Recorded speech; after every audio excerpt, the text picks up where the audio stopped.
শেখ হাসিনাকে জিয়াউর রহমানের অর্ধাঙ্গিনী বলা সেই বিএনপি নেতাকে শোকজ, মেহেদী হাসান সেলিমকে কারণ দর্শানোর নোটিশ। বাগেরহাটে 4টি সংসদীয় আসন কমানোর গেজেট অবৈধ ঘোষণা হাইকোর্টের। 4টি আসন পুনর্স্থাপনের নির্দেশ দিয়েছেন আদালত। সারা দেশে 24 ঘন্টায় ডেঙ্গুতে আরও 2 জনের মৃত্যু, ভর্তি হয়েছেন 1179 জন। চলতি বছরে মৃতের সংখ্যা বেড়ে 315, শনাক্ত রোগী 79,722। রাশিয়ার দাগেস্তানে সামরিক হেলিকপ্টার বিধ্বস্ত, 4 নিহত 2 আহত, রোসাভিয়াতসিয়া তদন্ত শুরু।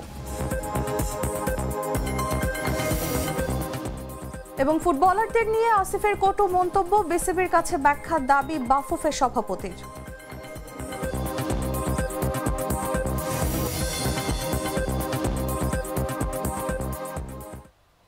শুনছিলেন সংবাদ শিরোনাম। দর্শক, আমন্ত্রণ সন্ধ্যা 7টার নিউজে, সাথে আছি আমি তাসলিমা তিথি।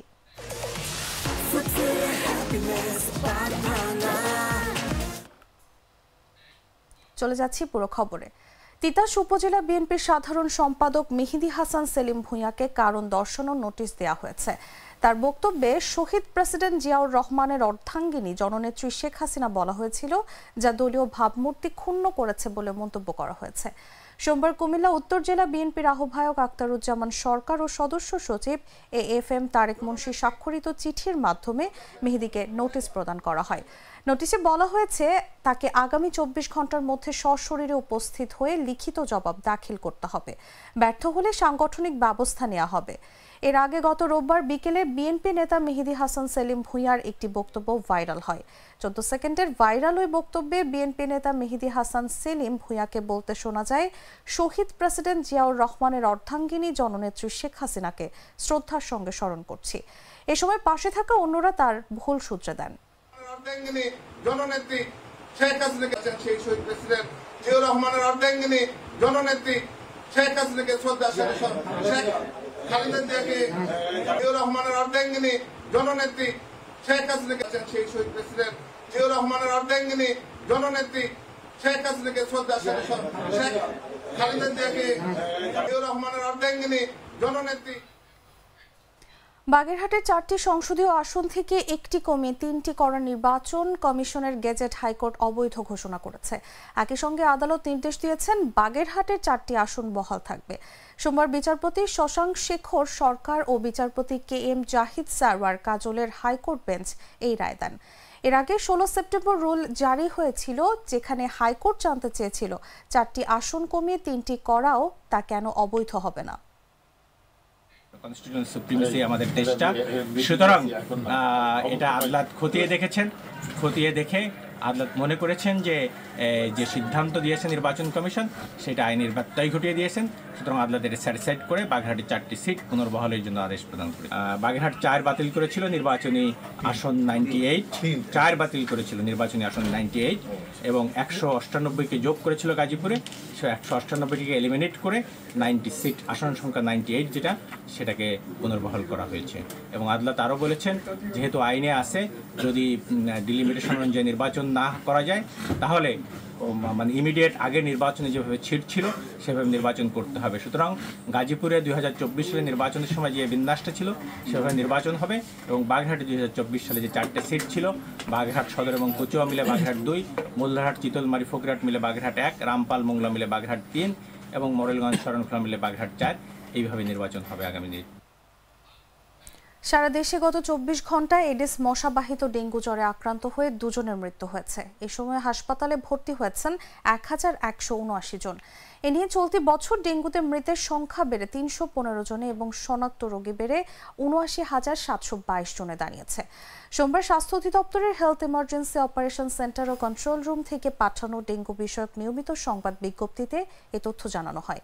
স্বাস্থ্য অধিদপ্তর জানায়, গত 24 ঘন্টায় যারা ডেঙ্গু আক্রান্ত হয়ে হাসপাতালে ভর্তি হয়েছেন তাদের মধ্যে বরিশাল বিভাগে 169 জন, চট্টগ্রাম বিভাগে 151 জন, ঢাকা বিভাগে 239 জন, ঢাকা উত্তর সিটি কর্পোরেশনে 172 জন, ঢাকা দক্ষিণ সিটি কর্পোরেশনে 157 জন, খুলনা বিভাগে 70 জন, ময়মনসিংহ বিভাগে 89 জন, রাজশাহী বিভাগে 109 জন, রংপুর বিভাগে 12 জন ও সিলেট বিভাগে 8 জন রয়েছেন। 24 ঘন্টায় 2 জনেরই ঢাকা দক্ষিণ সিটি কর্পোরেশনে মৃত্যু হয়েছে।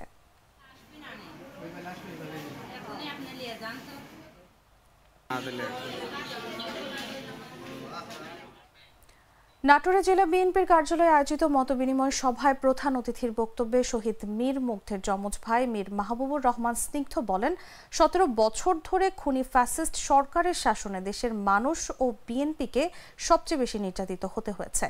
আন্দোলনের সময় আমরা আপোষ করিনি, গণভবনে আপোষের চেষ্টা হয়েছিল, বাধ্য হয়ে আত্মগোপনে থাকতে হয়েছে। তিনি জানান, বেগম জিয়া যেমন সন্তানের লাশ ধরে নীরবে দাঁড়িয়েছিলেন, তেমনি মীর মুগ্ধের লাশ নিয়েও দাঁড়িয়েছিলেন। জুলাই গণঅভ্যুত্থানে ২,০০০ মানুষ প্রাণ দিয়েছে। স্নিগ্ধ বলেন, ফ্যাসিস্টদের পতনের মাধ্যমে হত্যার প্রতিশোধ নিতে হবে এবং তারেক রহমানের নেতৃত্বে শহীদদের স্বপ্নের দেশ গড়া সম্ভব। এবং আমাদের যে স্বপ্নের বাংলাদেশ আমরা স্বপ্ন দেখি, সেই স্বপ্নের বাংলাদেশ জনাব তারেক রহমানের নেতৃত্বে আমরা তৈরি করতে পারি। এখন বাংলাদেশ পরিবর্তন করার সময় এসেছে। আমাদের সম্মানিত ভারপ্রাপ্ত চেয়ারম্যান জনাব তারেক রহমানের নেতৃত্বে আমরা শেখ হাসিনার তৈরি করে যাওয়া সেই ফ্যাসিস্ট শাসন ব্যবস্থা আমরা চিরতরে বিলুপ্ত করব। আমরা আমাদের নেতা জনাব তারেক রহমানের নেতৃত্বে এই দেশে তরুণদেরকে নেতৃত্বে নিয়ে আসব এবং তরুণদের মাধ্যমে এই দেশের ভবিষ্যৎ পরিবর্তন করব। আমরা বিভিন্ন উন্নত দেশে দেখি তরুণরা নেতৃত্বে আসছে এবং দেশের পরিচালনার জন্য রাজনীতিতে যুক্ত হয়ে দেশকে। টাঙ্গাইলের গোপালপুরে উপজেলা নির্বাচন অফিসে বিএনপি নেতাকর্মীদের বিরুদ্ধে হামলা ও ভাঙচুরের অভিযোগ উঠেছে। এ ঘটনায় উপজেলা নির্বাচন কর্মকর্তা Mohammad Nazrul Islam, data entry operator Amjad Hossain ও স্ক্যানিং অপারেটর সুমন আহত হয়েছেন। সোমবার ৩০ থেকে ৪০ জন বিএনপি ও অঙ্গ সংগঠনের নেতাকর্মী হঠাৎ অফিসে প্রবেশ করে নির্বাচন কর্মকর্তার উপর হামলা চালায়। পরে আরও ২ জন স্টাফকে মারধর করা হয়। অফিস ভাঙচুর হয় এবং গুরুত্বপূর্ণ নথিপত্র ছিঁড়ে ফেলা হয়। সহকারী উপজেলা নির্বাচন কর্মকর্তা আবু রায়হান বলেন, আমরা সম্প্রতি কিছু দালাল চক্রের সুবিধা বন্ধ করেছি, এজন্য হামলা হতে পারে। সিনিয়র জেলা নির্বাচন কর্মকর্তা মোহাম্মদ তাজুল ইসলাম জানান, ঘটনাস্থলে রয়েছেন এবং ঊর্ধ্বতন কর্তৃপক্ষকে জানানো হবে। সরকারি অফিস ভাঙচুর ও কর্মকর্তার উপর আঘাতের ঘটনায় মামলা প্রক্রিয়াধীন। উপজেলা বিএনপির সাধারণ সম্পাদক কাজী লিয়াকত দাবি করেন, নির্বাচন কর্মকর্তা অনিয়ম ও দুর্নীতির সঙ্গে জড়িত। জেলা পুলিশ সুপার মিজানুর রহমান বলেন, অভিযোগ থাকলে লিখিতভাবে দিতে পারতেন। যে এসপি মহোদয় ছিল, তো আমরা বসছিলাম। এখন সিদ্ধান্ত যেটা হলো, এসপি মহোদয় মাত্র বেরোলো, নির্দেশনা দিয়ে গেছে হলো যে এটা মামলা করার জন্য আর কি।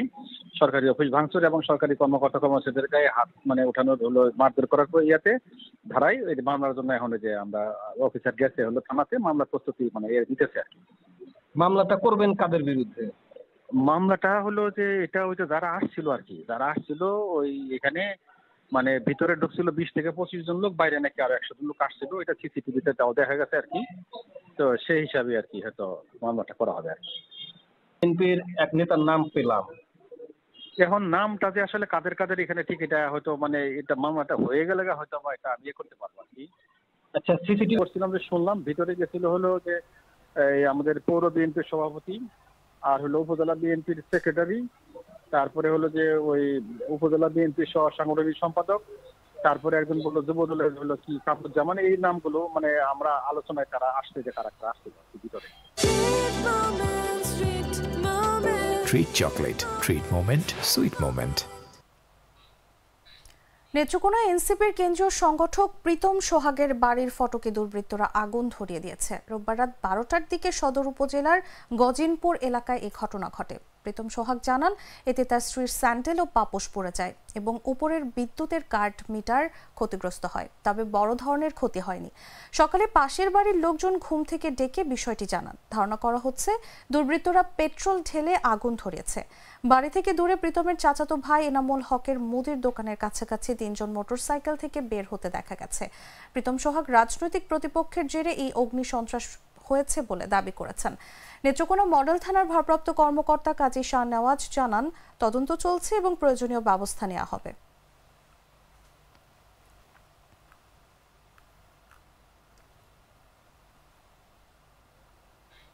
তারুণ্যের উৎসব উপলক্ষে নওগাঁয় উদ্যোক্তা মেলা ও পিঠা উৎসব অনুষ্ঠিত হয়েছে। সোমবার সদর উপজেলা পরিষদ অডিটোরিয়ামে এর উদ্বোধন করেন জেলা প্রশাসক মোহাম্মদ আব্দুল আওয়াল।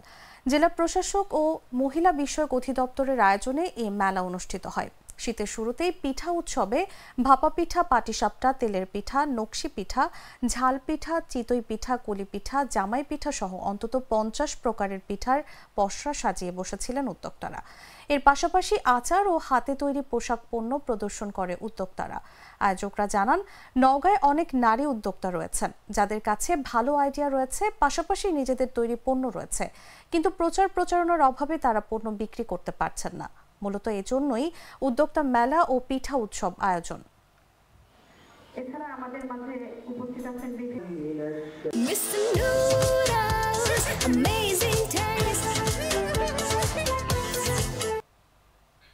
জানাবো আন্তর্জাতিক সংবাদ।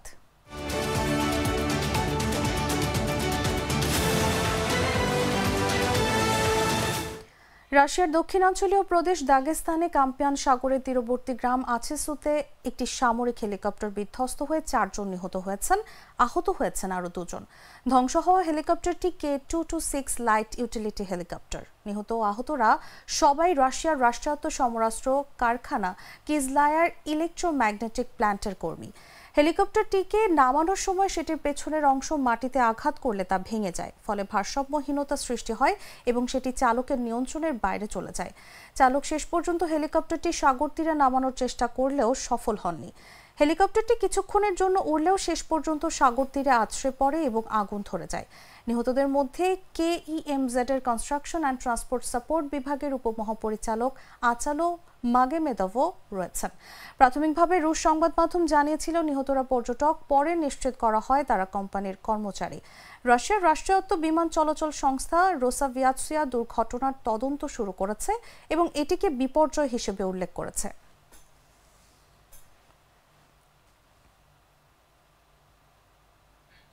সংবাদ শেষ করব খেলার খবর জানিয়ে।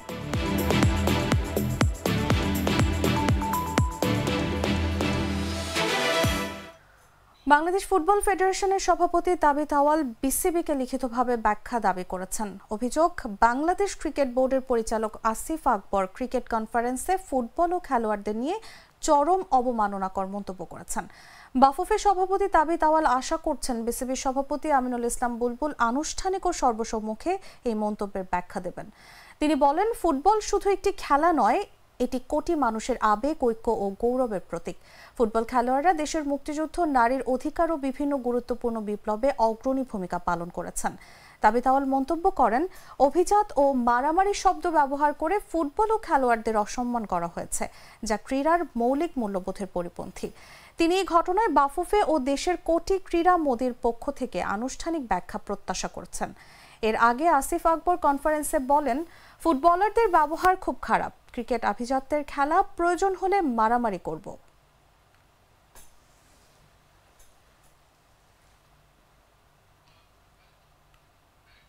দর্শক, সংবাদ শেষ করার আগে শিরোনামগুলো জানিয়ে দিচ্ছি আরো একবার।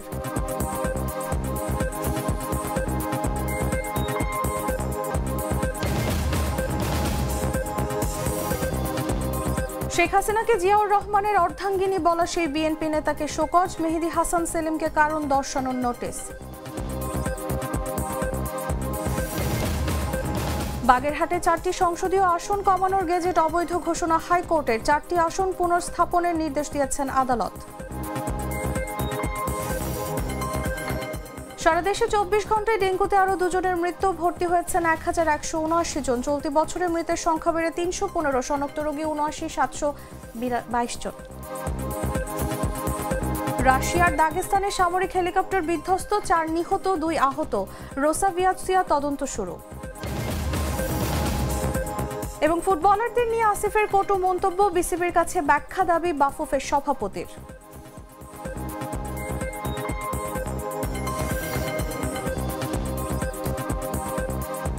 দর্শক, এই ছিল এখনকার মতো। প্রতি মুহূর্তে সর্বশেষ খবর জানতে ভিজিট করুন jagunews24.com। ফলো করুন আমাদের ভেরিফাইড ফেসবুক পেজ এবং সাবস্ক্রাইব করুন জাগো নিউজের ইউটিউব চ্যানেল। ধন্যবাদ সবাইকে।